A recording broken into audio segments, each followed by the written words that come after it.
Bonjour et bienvenue sur Tom's Guide où nous sommes actuellement à la Cité du Cinéma à Saint-Denis où se tient à partir du 15 février l'exposition Star Wars Identité organisée par Lucasfilm, rien que ça.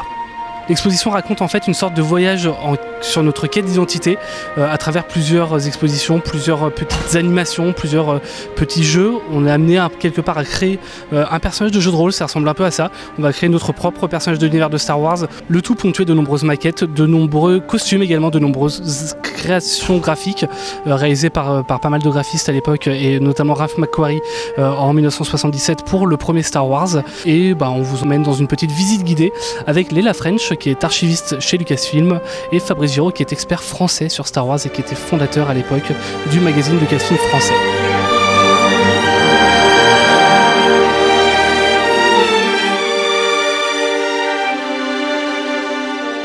There are about 200 artifacts. Many of the models, there's about, I think about 20 some models from the films, like as what's behind me.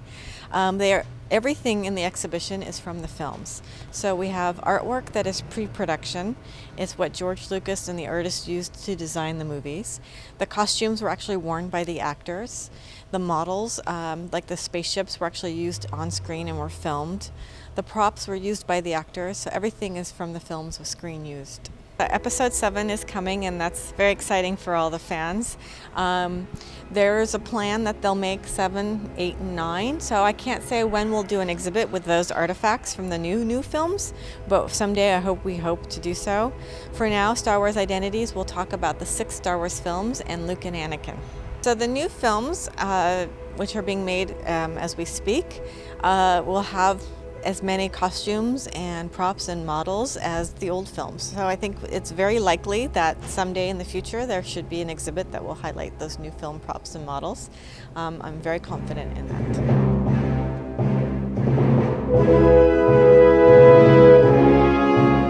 Les personnages de Star Wars sont mythiques, déjà par leur design, faut pas oublier une chose, c'est quand vous voyez C3PO ou Dark Vador, c'est des choses qui ont marqué toute une génération et continuent d'en marquer. Et au-delà de ça, pour faire le lien avec cette exposition qui a le thème de la quête identitaire, George Lucas avait donc basé l'histoire de Luke Skywalker à la base, donc sur les préceptes de Joseph Campbell, des grands contes mythologiques, donc du voyage du héros. Ce que vit Luke Skywalker, c'est nous, c'est ce qu'on vit nous tous. Et c'est en ça qu'on se reconnaît dans Star Wars. C'est quelque part Star Wars qui a beau être cet univers complètement onirique qui se passe dans une galaxie très très lointaine, quelque part le fondement de l'histoire est profondément humain et on s'y reconnaît et c'est en ça que Star Wars marche et nous plaît à tous. Moi-même, j'ai appris des choses. Alors, Dieu sait que j'ai lu des livres en long, en large et je les ai relus 20 fois.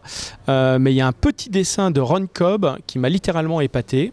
George Lucas, pour la scène de la cantina à l'époque, il avait fait faire des créatures par Stewart Freeborn. Et là, Stewart Freeborn est tombé malade et il n'a pas pu finir tous les masques que voulait George Lucas. Donc Lucas était déçu de ne pas avoir les créatures qu'il voulait pour la fameuse séquence. Moralité, il a programmé beaucoup plus tard une nouvelle séquence de tournage à Los Angeles avec un tout petit décor qu'ils ont recréé pour pouvoir faire des plans sur des nouvelles créatures. Donc un nouveau designer qui s'appelait Ron Cobb, qui a été connu après pour travailler notamment sur Alien, a dessiné plusieurs créatures dont le fameux Hammerhead, c'est le personnage à la tête de marteau. Mais chose que j'avais jamais vue, et là je l'ai vu sur le dessin, c'est qu'Hammerhead, donc la tête de marteau, normalement dans le dessin il montre qu'elle se soulève et qu'en fait c'est un amphibien qui peut respirer sous l'eau et comme un tuba, sa tête lui permet de respirer. Et aussi, la tête peut carrément pivoter à l'avant et l'amphibien, il a 2 petits yeux devant et ça lui permet de nager très vite sous l'eau. Et c'est là où on voit quand même le côté génial de ces gens à l'époque et c'est le talent qu'il faut saluer au travers de cette exposition. C'est que Ron Cobb, quand il a pensé sa créature, il n'a pas juste fait un dessin, il l'a réfléchi. Là, on est devant C3PO. C'est Ralph McQuarrie qui a fait les premiers designs. Ralph McQuarrie, c'était le grand dessinateur de la NASA que Lucas a engagé. C'était le premier employé sur Star Wars. Et bien sûr, l'un des grands humanoïdes robots dans le passé du cinéma, c'est Maria de Metropolis. Bon, alors le premier dessin était très Maria. Il n'avait pas la même couleur, mais il lui ressemblait beaucoup. Et quand il a fallu passer à l'étape 3D, il y a une artiste en Angleterre qui s'appelle Liz Moore qui a sculpté en glaise le robot. Et pour la tête de C3PO, elle avait fait 9 têtes différentes. Un peu différentes, des petits changements, des oreilles, pas d'oreilles. Et Lucas, il n'y en a aucune qui lui plaisait. Qu'est-ce qu'a fait Lucas? Il a pris 2 pièces, il les a plantées dans la glaise, et c'est ce qui forme les 2 yeux ronds de C3PO. Parce qu'il trouvait que toutes les autres étaient un peu austères, et il voulait que ce personnage C3PO plaise aux enfants, surtout qu'on allait le voir beaucoup et que c'est par lui qu'on découvrait le film, et il voulait qu'il soit ludique, alors qu'un robot peut facilement faire peur, comme on peut voir sur les autres robots. Donc voilà, c'est une petite anecdote. Comment Lucas travaille souvent avec ses créatifs. Il leur donne 2-3 pistes, ils vont et puis il interagit avec eux en fonction de lui, son œil, qui je peux vous dire est très très précis.